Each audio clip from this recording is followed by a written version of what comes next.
Chapter 13. The Mad Hatter. The Queen of Hearts hadn't ventured farther than her own castle grounds since the day her servants were killed in Tolji Woods. Wonderland looked exactly as it had on her first day, except there was a distinctive lack of annoying distractions lingering about the pathways or lurking in bushes or trees ready to pop out and vex her at every opportunity. It was as if everyone in Wonderland decided to stay in their homes that day, or they had been spirited away by some magical wind, never to be seen again. If only that were the case. However refreshing it was to have Wonderland to herself and the White Rabbit, it was still a bit unsettling, seeing it so empty. It was the first time the Queen was able to appreciate Wonderland in all its splendor without its confounding denizens bumbling about, rambling off their riddles and nonsensical stories, and it gave her a greater appreciation for the whimsical beauty of the place. She had forgotten how colorful the flowers were, and the abundance of butterflies that danced on their petals. She marveled at the tall mushrooms and ornately sculpted topiaries, and the distinctive streaks of blue and pink that dominated the sky at this time of day. She was surprised by how much beauty Wonderland held, and was disarmed by how it captivated her. Where can everyone be? I wonder if we will even find the Hatter at home. He's always at home, Your Majesty, even today. The Queen knew at once it was the voice of the Cheshire Cat, and predictable as ever, he materialized on the branch of a nearby tree, flashing his signature smile that the Queen had grown to despise. "Oh, it's you," she said, narrowing her eyes at the cat. "Do you do anything other than lie about and cause chaos?" "What did I do to deserve such a greeting?" asked the cat slowly, blinking its large eyes at her and smiling. "What did you do indeed? You know very well, cat. You gave me no warning your Duchess was out of her mind, having her cook pepper everything in sight, and insisting her pig is a baby." "To be fair, sometimes the baby is a baby, and sometimes it is a pig." "Wonderland nonsense. That's a redundancy, superfluous, unnecessarily." "Cat, you're vexing me beyond words. What I find exceedingly unnecessary is this conversation." "Clearly you're not beyond words, Your Majesty. You've just used a rather lot of them." "Could you please tell me where everyone is today? You are the only being we've seen so far on this outing, and while it is rather delightful not to have no content with the usual amount of Wonderland nonsense, it is rather disquieting." "Oh, that. It's the Red Queen's garden party. Absolutely everyone is invited." "Well, almost everybody." "Watch your mouth, cat. Tell me, is the Hatter at this party? And if not, where can I find him? In which direction does he live?" "Walk down either of these paths and you will find Madness. But the madness you are seeking is in that direction," said the cat, looking down the path that would presumably take them to the Hatter's cottage. "Yes, of course. I remember now. Rabbit mentioned we passed his garden on our first day. And you're sure he's home, then? Not at the Red Queen's party?" "Oh, no. Like you, he is not welcome. The Red Queen's guest list is very exclusive." "Clearly. Thank you, cat. Good day," she said, walking off without waiting for a response.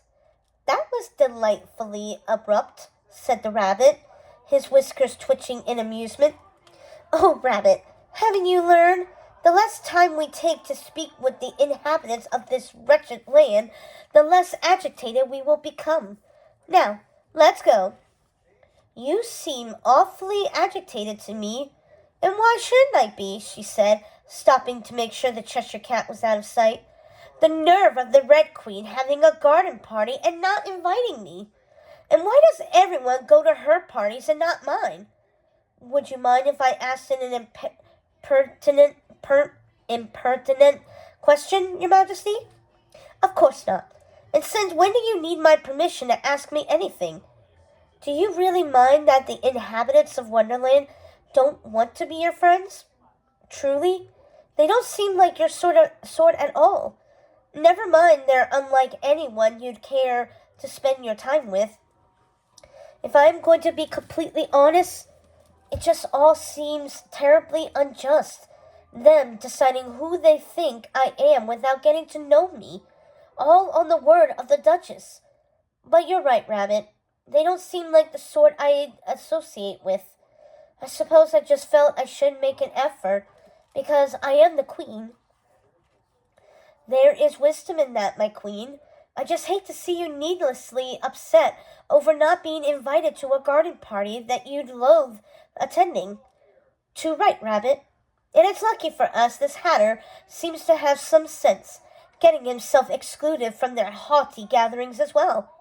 I wouldn't count on the Hatter having much sense, Your Majesty. He's called the Mad Hatter, after all. Of course he is, said the Queen with a great sigh. At last they came to a wooden gate, through which they heard the distinctive sounds of jubilant voices rising in song. It sounded like Happy Birthday, but the lyrics were nonsense. The Queen sighed. So much for this being different from the rest of Wonderland. Sounds like we're in the right place, Your Majesty. You think? The Queen said, crossing her arms with a huff. Come on, Your Majesty, the Rabbit laughed as he pushed open the gate with his paw. It's an unbirthday party. Best be polite. Once through the wooden gate, they went down the stone steps that led to a cobblestone path within a lush garden surrounded by topiaries, colorful flowers, and trees strung with paper lanterns. In the center of the garden was a long banquet table filled with numerous teapots and teacups that were trembling and bouncing upon the table. And at the head of the table was a queenly chair with a scalloped backrest, and yet no one sat in the place of honor. The source of the singing appeared to be the oddest duo the Queen had ever seen. It was an intolerable scene, what with the singing, chair swapping, and noisy teapots whistling and bubbling. It was all the Queen could do not to turn around and leave. I have no tolerance for this today. I can already tell this is going to be a waste of time, Rabbit. What sense will we get from them? Let's go.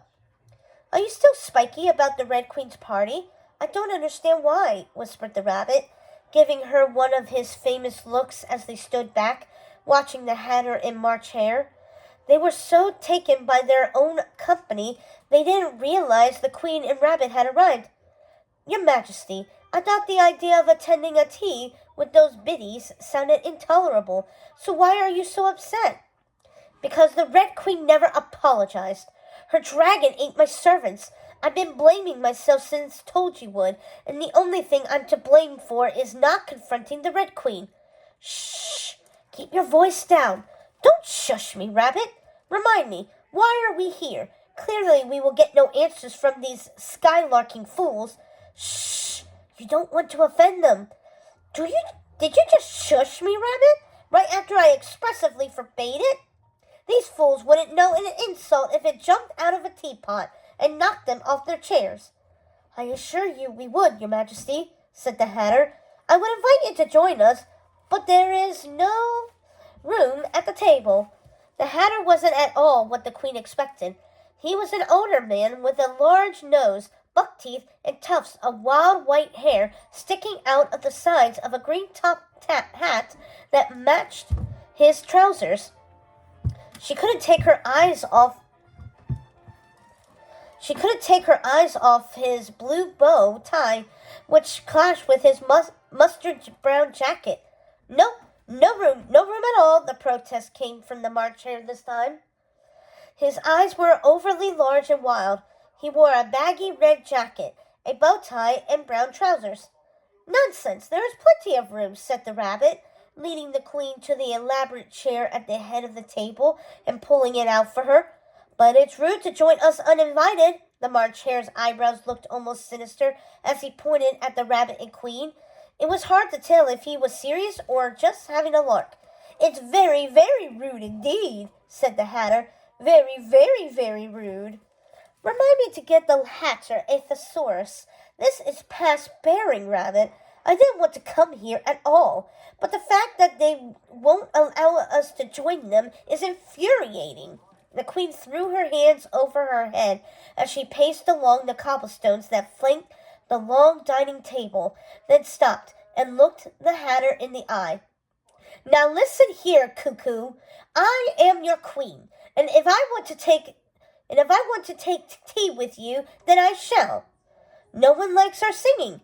That's why we aren't invited to the Red Queen's garden party. So tell us, what doesn't she like about you? Watch your attitude, Hatter, or I will have your head. The Queen looked for her axe, then remembered the rabbit had taken her into leaving it at home. Why are we here again, Rabbit? What form of insanity led us to this infernal bedlam? Tell me, because I can't recall why I agreed to subject myself to this nonsensical misery. Don't you remember, Your Majesty? You said you wanted to spend your unbirthday with the Hatter and Hare, said the rabbit with a sly grin. What are you? The Queen began, but stopped when she saw the Hatter and Hare's profound excitement. They were so elated they leaped from their seats, clapping their hands and running around the table, lifting the lids off the teapots frantically, checking to see if they needed more hot water. Why didn't you tell us it was the Queen's unbirthday? Of course you're both welcome. What a coincidence. It's our unbirthdays as well. It's not a coincidence at all. I dare say it's almost everyone's unbirthday today. Rabbit, this is maddening. We're leaving. If it's really everyone's unbirthday, then why isn't everyone here? The Dormouse's face looked truly perplexed as he popped his head out of the teapot to chime in. Of course the White Rabbit had told her all about the Dormouse, the little friend of the Hatter and Hare who often fell asleep in their teapots, so it wasn't a great surprise, but at this point a giant spider or crocodile could have jumped out of the teapot and she wouldn't have been fazed. We don't need everyone here to celebrate the Queen's unbirthday. Come on, let's sing. The Hatter and Hare were singing so loudly about blowing out candles and making wishes. The Queen thought she was going mad. Between the teapots whistling and bouncing around the table, the clatter, banging, singing, and seat-swapping, the Queen's head was swimming. Her chest was so tight she couldn't breathe, and the louder they sang, the faster her heart raced. This was why she never went out, why she preferred to be alone, always in her room or the quiet of the hedge maze, because the moment she stepped out of her safe places, there was always too much noise.